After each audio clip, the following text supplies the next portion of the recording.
আমি ride sharing করবো, যদি দরকার হয় আরো কিছু করবো, কিন্তু আমার বাবাকে কখনো মাথা ব্যথা দিতে পারে। আমি সবসময় আমার বাবার পাশে দাঁড়াতে চাই। তুই সব করবি, কিন্তু বাবা যতদিন বেঁচে আছে পড়ালেখা সেটা কিচ্ছু করতে পারবি না। বাবা আমি তোমাকে অনেক ভালোবাসি।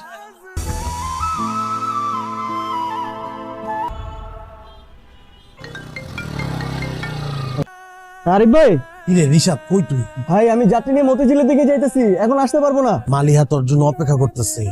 আচ্ছা ভাই রাখি। কথা হইছে, আসতেছে। ভাই একটু ঝামেলা হয়ে গেছে।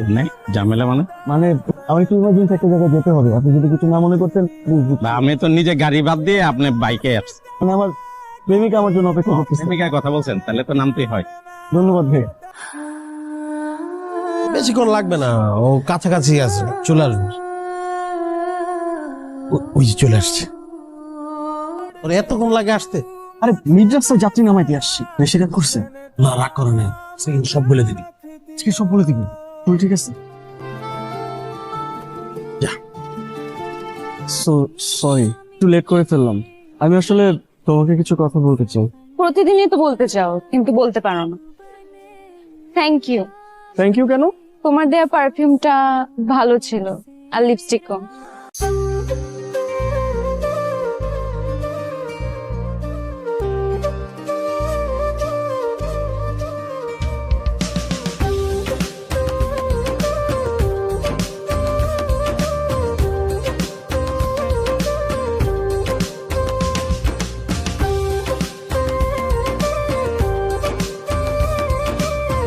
আচ্ছা বলো তো, তোমার ফিউচার প্ল্যান কি? আমার ফিউচার প্ল্যান আর কি, তোমাকে বিয়ে করবো, তারপর সংসার করবো সুন্দর করে। তাহলে তুমি আমার বাবার সাথে দেখা কর। কিন্তু তোমার আমাকে দেখলে মনে হয় আমার বিয়ের বয়স হয়েছে? এই বয়স তো আমারও হয়নি। আমাদের প্রেমের ব্যাপারটাই বাবাকে জানিয়ে রাখো, এভাবে লুকিয়ে লুকিয়ে প্রেম করতে পারবো না আমি। ঠিক আছে, তোমার বাসার অ্যাড্রেস দাও। এখন না, পরে। আর দাও না, এখনই দাও।